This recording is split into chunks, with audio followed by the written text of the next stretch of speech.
Welcome to this weekend update video for the 43rd weekend since the original lockdown in the UK. A couple of different things happening this weekend, and you're looking at one of them.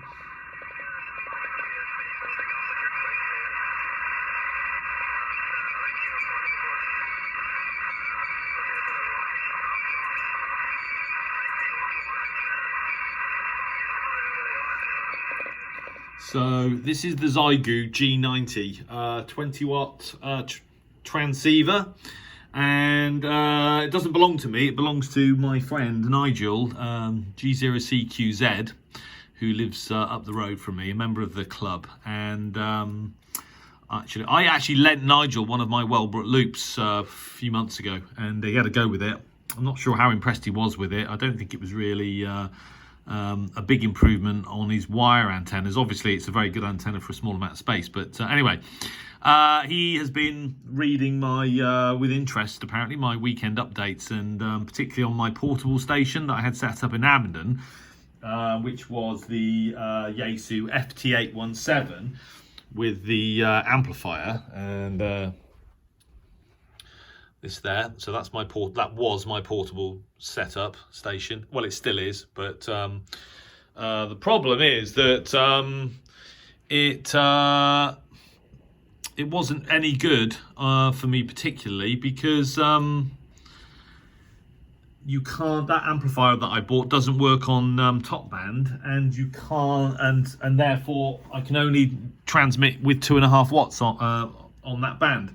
And that corresponds to about 28 watts on 80 meters, but 2.5 watts on top band won't cut it, unfortunately. So I needed another solution, and I did think of this radio, and I don't know much about it. I haven't read the manual or anything. In fact, I don't have the manual, but I've watched a couple of videos. And the beauty of this radio is that it's 20 watts, which means that you don't need, for a portable station, you don't need an external amplifier necessarily. And 20 watts on top band, you can get away with that on the Sked. The problem with this radio is the audio, which is terrible.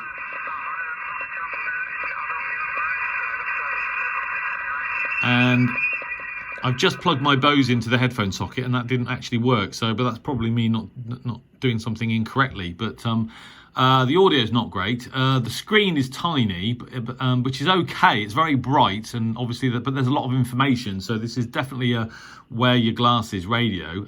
It's very small. It's probably overall it's a slightly different form factor to the Yaesu. It's a bit narrower but a bit deeper, so it's very, very compact, perfect for portable operation. Yeah, I mean, and the fact that it does 20 watts is a bonus, really. What's also good about this radio, according to a video that I saw, is that it still does 20 watts even when you apply sort of, less 12 volts or less than 12 volts via a battery. I'm running it via this 7.2 amp hour lead acid battery, a little leisure battery, and I've seen some tests, and even when the voltage drops down to about 11.5 volts, this radio still puts out 20 watts on HF. So so from that point of view, it is a perfect radio for portable operations. So as I said, the problem, the audio is terrible, but to be fair, I haven't tried it with phones yet, and I haven't made my external speaker work yet, but let's see. I don't want to jump to conclusions. Other than that, it's a really neat device. Operation's pretty straightforward. As I said, I haven't looked at any instructions. I've just watched a couple of videos, yeah, potentially this is the solution. And if this is the solution, then I'm quite fortunate in that my friend Nigel is interested in selling it. I think he said he bought it a couple of years ago, hasn't really used it very much. So if I find it useful, then perhaps I'll sell my FT-817 and the amplifier I just bought for it and stick with this and buy this from Nigel. So certainly a solution. Anyway, so this weekend I'm going to be testing it. I've got it wired up to my top band end-fed wire via the MFJ 948 ATU at the moment. And as I said, I do need to sort the audio out, but otherwise, it's seems like a very good radio. But certainly, I don't know how much they are new. Actually, I've seen them there seems to be a lot of variation on price from sort of 350 quid up to 470. So they're not particularly cheap, and there is a lot of variation. I guess they're Chinese built, so there's lots and lots of different places you can buy them from. But definitely looking forward to a few experiments with this little radio. And as I said, the Yaesu. Using the Yaesu on the Friday, scared with 2.5 watts on top band just isn't going to cut it. So 20 watts definitely does, because I've done that with a portable arrangement using the FT-991 radio in Abingdon. So there she is. So it'll be this is an interesting alternative, shall we say. So this weekend I'll be testing that. The other thing I'm going to be doing is I'm going to be testing my Homebrew CoLinear 2 meter 70 sems CoLinear, and the reason for that is because the Diamond X300 that I purchased from another club member has for some reason failed completely. I tried it today and tried to talk to my friend Jeff M0UHF, and he wasn't copying me at all, although I was copying him with no problem. So that's a problem I need to resolve. In the meantime, the reason I'm going to either repair the Diamond, but at the same time make sure that my Homebrew CoLinear is working, is because one of the newer club members, a 2E0, Jack, a really nice chap, very knowledgeable actually, I think he's planning to set up a net on the GB3 DI repeater, which is maintained by another club member, and that repeater has been in operation for a long time and gets very little use. And so Jack was talking about setting up a sort of regular net. I think it's going to happen on Sunday afternoons. And from my home QTH, I can't open that repeater, which is a bit of a shame. And I would like to participate in the net, so I'm going to have to do it from Abingdon probably, with my Homebrew CoLinear. But at the same time, of course, I want to get my Diamond X300 working again. I'm not sure what's happened with it actually. It did blow over in the wind, but its fall was broken by the G5RV that it landed on, and it was working at that point because I put it back up and did a test with Jeff and all was good. But this afternoon there was nothing on it at all. I tested it actually used with FT8 as well, and just wasn't heard anywhere. So so I need to fix that. But a net on the GB3 DI repeater is a really good idea, and certainly something that I would like to participate in.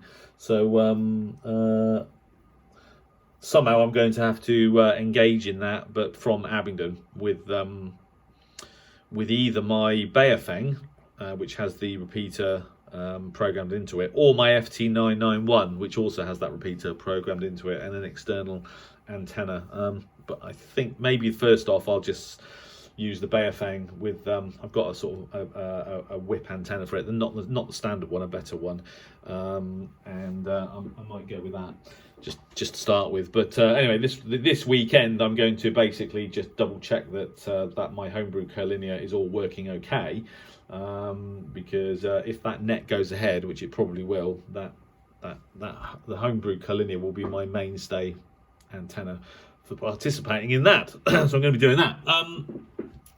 Something else I've been doing since the early hours of this morning, I've been monitoring the DWD1 Pinnenberg RTTY signal. So this is the signal on 4.583 kilohertz, I think it is.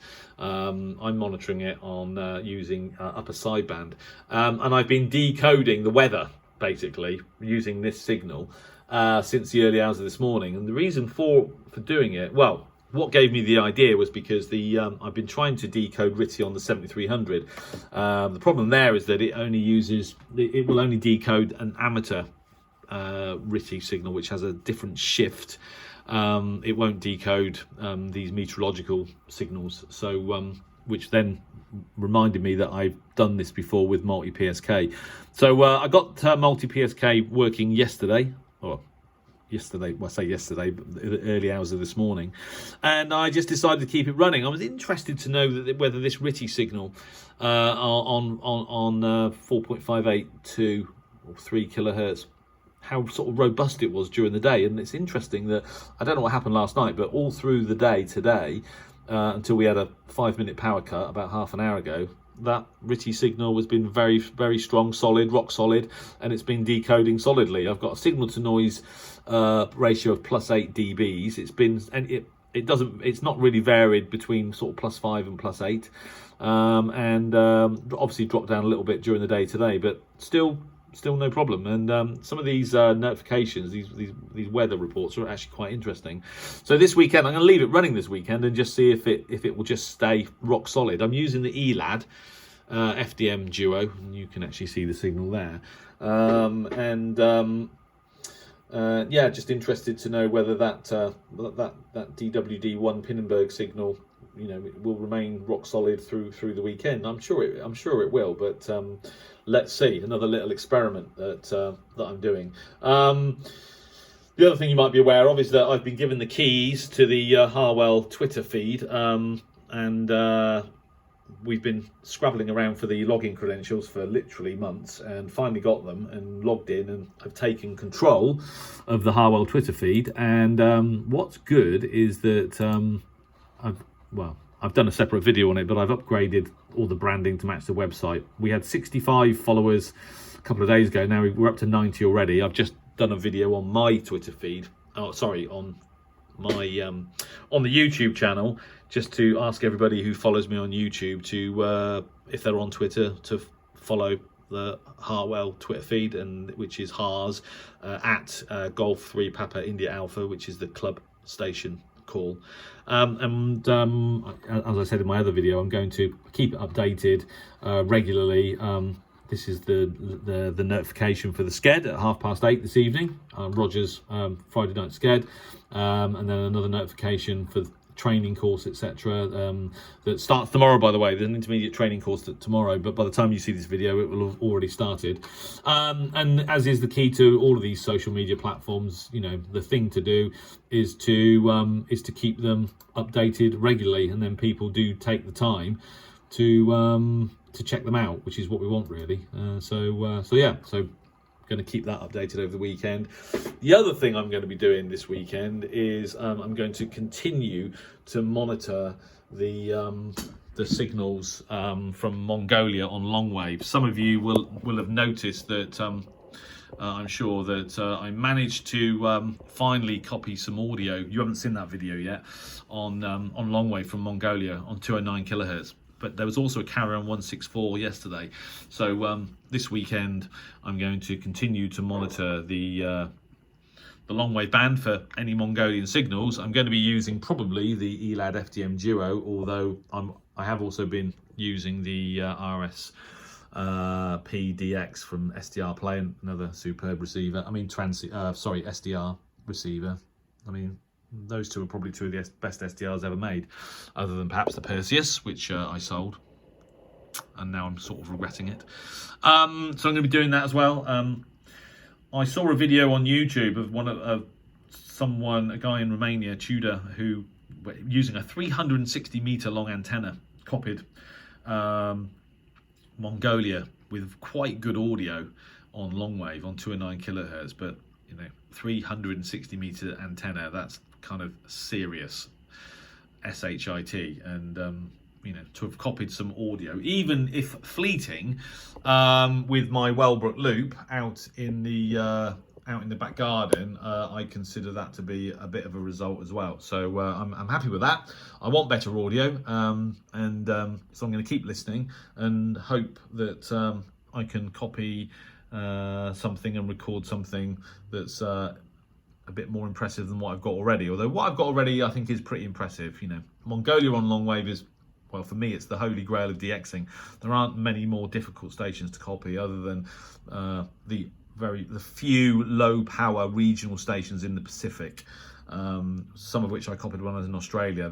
Some of those are very difficult to copy, but you know, Mongolia on Longwave is right up there with them. So that's something else I'll be doing. And then finally, I can't tell you what, but I'm due to write another article for Radio User Magazine, and they've sent me a receiver to review. I haven't actually unpacked it yet because I'm going to do an unboxing video. I can't actually tell you guys what it is because that would be giving the game away. But this weekend I'll be unboxing that. I'll do an unboxing video, and I'll probably record a few videos actually, but you won't get to see those videos until I've written the article and it's been published in the magazine, and then I'm free to do whatever I want. But I'm very much looking forward to reviewing this particular receiver. It's got some very good reviews, and the editor of Radio User Magazine, Georg, he's already tried it, and he thinks that I'm going to love it, to use his phrase verbatim. So looking forward to that. Otherwise, that's about it really. Everybody, listen, keep safe. You know, it's a nightmare right now. The numbers of new infections and the death rates have gone through the roof. Everybody, we've all got to just do the right thing. Stay at home, stay safe, keep everybody in the NHS safe, and as the vaccinations continue to be rolled out, let's hope that we get out of this mess sometime, you know, soon, at least within the next few months. So anyway, I wish you all well. Keep safe. Good DX, and look forward to talking to you guys, some of you guys, soon on the channel. So thanks for watching, and 73.